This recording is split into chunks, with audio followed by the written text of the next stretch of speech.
ललित का भयानक प्रेत। मेरा नाम हिरल मेहता है और मैं सूरत का रहने वाला हूँ। जीएस रोड पर हमारी किराने की बड़ी दुकान है। आज मुझे हमारी दुकान पर काम करने वाले ललित के बारे में बात करनी है। ललित वैसे तो एक मेहनती लड़का था, पर शायद उसे कुछ दिमागी तकलीफ से उसे गुस्सा काफ़ी जल्दी आ जाता था और वह थोड़ा मुंहफट भी था। गरीब घर का लड़का समझकर हम उसे काम तो दे दिया, पर हमें मालूम नहीं था कि यह हमारी सबसे बड़ी गलती साबित होगी।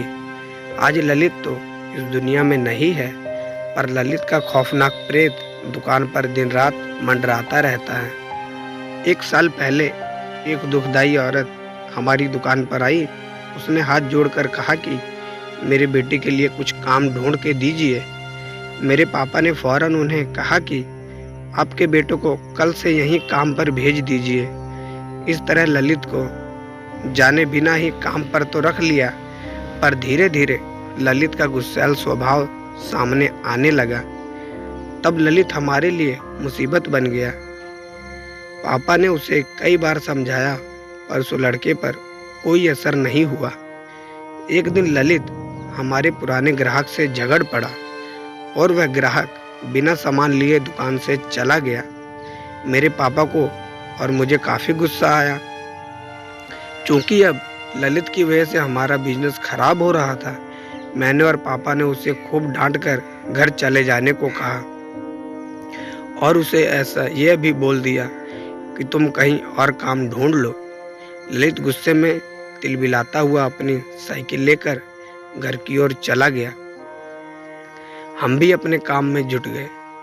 तभी अचानक ललित फिर से दुकान के सामने आ धमका। ललित के सिर से खून बह रहा था, तो हमें चिंता हुई। हम फौरन उसके पास दौड़ गए और उससे पूछने लगे कि क्या हुआ ललित, कुछ बोल नहीं रहा था। हम भी टेंशन में आ गए कि क्या करें। पापा ने मुझे दवाई लाने मेडिकल स्टोर पर भेजा ताकि उसकी मरहम पट्टी की जा सके। अभी मैं दवाई लेकर आया ही था कि मेरे पापा ने फ़ोन की घंटी बजी। पापा ने फ़ोन उठाया और बात की। फ़ोन पर कोई पुलिस ऑफिसर था।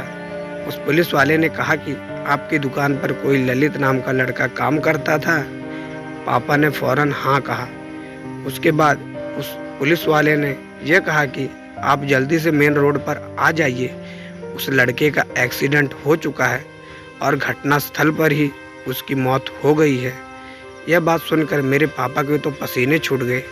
मैंने पूछा कि क्या हुआ, तो पापा ने कहा कि ललित तो मर चुका है। हम दोनों ने मुड़कर देखा तो पता चला कि हमारी दुकान से ललित और उसकी साइकिल गायब थे। यानी कि जो अभी अभी हमारी दुकान पर आया था वह ललित का प्रेत था। हम घटनास्थल पर गए तो हमने देखा कि ललित की साइकिल ट्रक के पहिए के नीचे कुचली पड़ी थी और ललित के सिर पर गहरी चोट आई थी, जिसकी वजह से वहीं स्पॉट पर उसकी मौत हो चुकी थी। कई लोगों ने इस बात की पुष्टि भी कर दी। मेरे पापा ने ललित का अंतिम संस्कार करवाया। उसकी माँ को 2 लाख रुपए भी दिए और कभी कभी पापा ललित की माँ के घर किराने का सामान भी मुफ्त में भिजवा दिया करते हैं। आज भी कई बार ललित का प्रेत हमारी दुकान में नज़र आता रहता है। कभी कभी दुकान के बाहर साइकिल के साथ ललित खड़ा नजर आता है और हमारे कई ग्राहक को भी ललित डराता रहता है। शायद मरने के बाद भी ललित की गुस्सैल स्वभाव ने उसका पीछा नहीं छोड़ा है।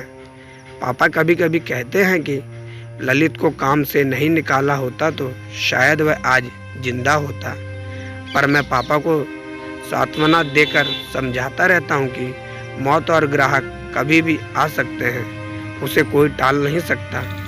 उसका समय पूरा होना था, इसलिए वह चला गया। वह एक एक्सीडेंट था, उसमें हमारा कोई दोष नहीं है। तो ये थी हमारी आज की कहानी। आशा करते हैं कि कहानी आपको पसंद आई होगी। कहानी कैसी लगी कमेंट करके ज़रूर बताएं और वीडियो को लाइक कर दें और दोस्तों को शेयर कर दें।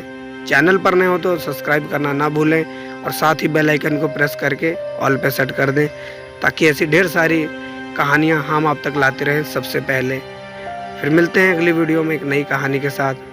तब तक के लिए धन्यवाद।